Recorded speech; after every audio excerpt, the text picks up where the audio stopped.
नमस्कार दोस्तों, मैं आपका दोस्त आशीष पुंडीर आपके अपने चैनल ASR इंग्लिश पे आपका स्वागत करता हूँ। आज हम नेक्स्ट स्टोरी पढ़ेंगे जो बहुत ही छोटी सी स्टोरी है और इंटरेस्टिंग स्टोरी है और एक जिससे हमें एक नैतिक पाठ जिसको हम कहते हैं मोरल लेसन, एक मोरल हमें मिलता है, इसके बारे में हम सीखेंगे। गाइज़, इस स्टोरी में हम एक एक वर्ड का क्या प्रोनाउंसिएशन है, किस तरीके से उसे बोला जाता है, ये सीखेंगे। एक एक वर्ड का मीनिंग सीखेंगे, एक एक वर्ड का क्या मीनिंग है और कौन सा टेंस, किस सेंटेंस में कौन सा टेंस है, इसके बारे में भी हम सीखेंगे। तो आप कर दीजिए लाइक, सब्सक्राइब और हम बढ़ते हैं आगे। ठीक है, देखिए, the fox and the turtle. Fox का मतलब होता है लोमड़ी। जो लोमड़ी होती है उसको हम क्या कहते हैं? फॉक्स। फॉक्स का मतलब होता है लोमड़ी। टर्टल बोलते हैं कछुए को। जो कछुआ होता है उसको हम क्या बोलते हैं? टर्टल। ठीक है, तो ये एक लोमड़ी और एक कछुए की कहानी है। इसमें क्या है, देखिए, एक फॉक्स होती है, a fox caught a turtle. देखिए, कॉट जो होती है सेकंड फॉर्म होती है कैच की सेकंड फॉर्म होती है कॉट। एक लोमड़ी कॉट अ टर्टल, वो एक कछुए को पकड़ती है। एंड ट्राई की सेकंड फॉर्म होती है ट्राइड, और ट्राई करती है, कोशिश करती है, टू ईट, खाने की। इट, देखिए, इट यूज़ हो रहा है इसके लिए। किसके लिए यूज़ हुआ है इट जो है वो कछुए के लिए यूज़ हुआ है। एक बात याद रखना, जब भी, देखिए, यह कछुआ जो है ये एक नाउन है। कछुआ एक यहाँ पे नाउन है, टर्टल जो है, लेकिन इसका जो स्थान है सेंटेंस में वो ऑब्जेक्ट के स्थान पे ये यूज़ हुआ है, क्योंकि सब्जेक्ट ये है, ये वर्ब है आपकी, और उसके बाद में जो यूज़ होता है वो आपका ऑब्जेक्ट हुआ है। ऑब्जेक्ट के स्थान पर यूज़ हुआ है, लेकिन ये नाउन है। जब भी नाउन को आप दोबारा लिखने की कोशिश करते हैं तो हम प्रोनाउन लिखते हैं। नाउन के स्थान पर जो वर्ड यूज़ हो जाते हैं वो प्रोनाउन होते हैं। तो आप जो जीव होते हैं, जो जीव जंतु होते हैं, उनके लिए हम इट का यूज़ हम करते हैं। मैं ये सिर्फ आपको समझाना चाहता हूँ। ठीक है, जीव जंतु के लिए हम इट का यूज़ करते हैं। A fox caught a turtle, एक लोमड़ी होती है, वो एक टर्टल को पकड़ती है। And tried to eat it, और उसको खाने की कोशिश करती है। बट, लेकिन, could not bite through itself. Could not bite का मतलब है लेकिन उसको खा नहीं सकती, है ना, लेकिन उसको खा नहीं सकी। किसके कारण? Through its shell. देखिए, सेल होती है, सेल बोलते हैं कवच। जो सेल होता है इसका क्या मतलब होता है? कवच। जो कवच नहीं होता है उसका, जो कछुआ होता है उसके जो कवच होता है ऊपर, पत्थर से का कवच होता है, उसको हम बोलते हैं shell, SHELL, shell. And but could not bite through it shell, उसके कवच के कारण उसको खा नहीं सकी। तो what is up with this shell, he shouted in frustration. Frustration होता है आपका गुस्सा। जब आप फ्रस्ट्रेट हो जाते हैं तो फ्रस्ट्रेशन में ही साउटेड, वो लोमड़ी चिल्लाई, वह लोमड़ी चिल्लाई, ही साउटेड मतलब वह लोमड़ी चिल्लाई, इन फ्रस्ट्रेशन में, गुस्से में। What is up with this shell, कि इस सेल के साथ ऐसा क्या है कि ये, मतलब, मैं खा नहीं पा रही इसको। इसका मतलब है what is up with this shell, तो मतलब इसके साथ ऐसा क्या है, सेल के साथ, कि ये मैं इसे खा नहीं पा रही। द टर्टल, जो कछुआ होता है, वॉज स्मार्ट, वो स्मार्ट होता है, तेज होता है। And thought of a way, thought of का मतलब होता है सोचना। थॉट ऑफ का क्या मतलब होता है? पूरे का मतलब होता है सोचना। ठीक है, थॉट ऑफ अ वे, रास्ता, टू एस्केप, एस्केप का मतलब होता है भागना। ठीक है, और मतलब उसने, टर्टल जो था, कछुआ, तो वो स्मार्ट था, मतलब तेज था, है ना। उसने सोचा भागने का एक रास्ता।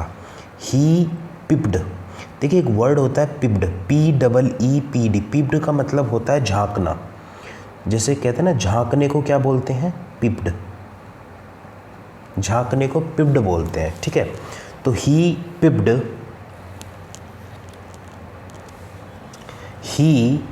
पिप्ड out his head a little from his cell, उसने अपने सेल से, अपने कवच से थोड़ा सा सिर निकाला। अ लिटिल का मतलब होता है थोड़ा, हिज हेड मतलब अपना सिर, पिप्ड का मतलब झांकना, है ना। उसने अपने सैल से थोड़ा सा सिर निकाला, थोड़ा सा सिर निकाला। देखिए पिप्ड का मतलब निकालना या झांकना एक ही बात है, ठीक है।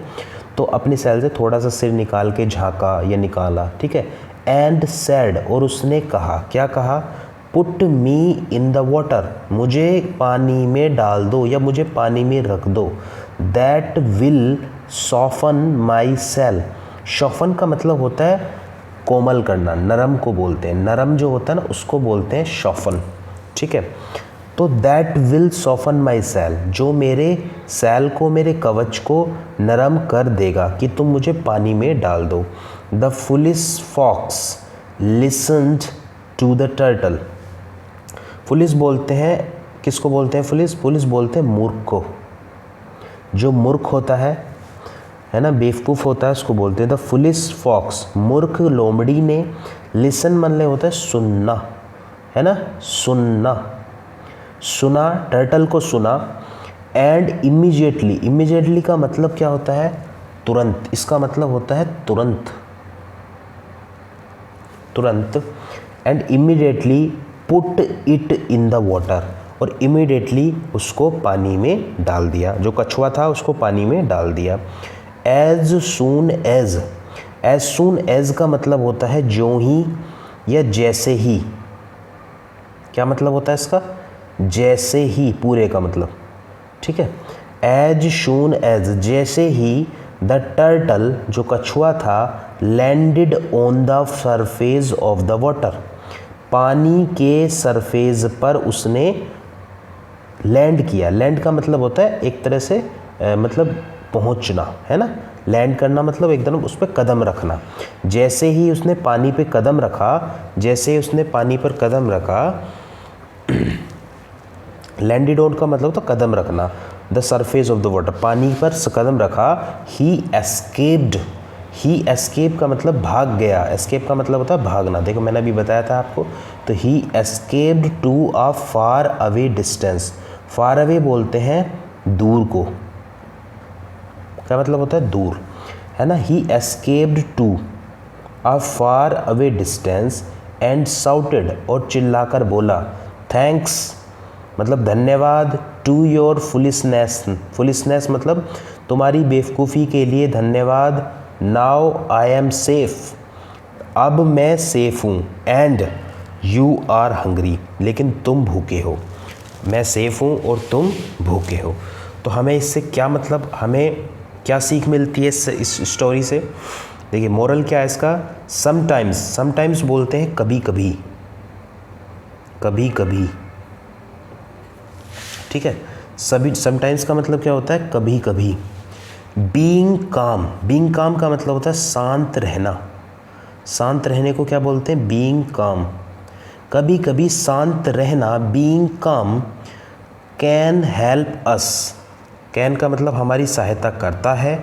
थिंक ऑफ बेटर सॉल्यूशन मतलब एक अच्छे सॉल्यूशन के सोचने के लिए, थिंक ऑफ का मतलब सोचने के लिए, better solution to our problems, अपनी प्रॉब्लम्स के लिए, अपनी प्रॉब्लम्स के लिए अच्छा सॉल्यूशन सोचने के लिए हमें सहायता करता है। तो गाइज़ इस चीज़ से हमें ये सीख मिलती है कि जब मुसीबत की घड़ी हो, जब भी कभी मुसीबत की घड़ी हो, तो हमेशा शांत होकर सोचो और निर्णय लो, जिससे आप उस पर डेफिनेटली आप ओवरकम कर सकते हैं। उस मतलब जो आपकी परिस्थिति है, उस सर्कमस्टेंसेस पे आप ओवरकम कर सकते हैं। Thank you guys. अगर आपको ये स्टोरी अच्छी लगी है तो आप प्लीज़ लाइक सब्सक्राइब कीजिए। Thank you.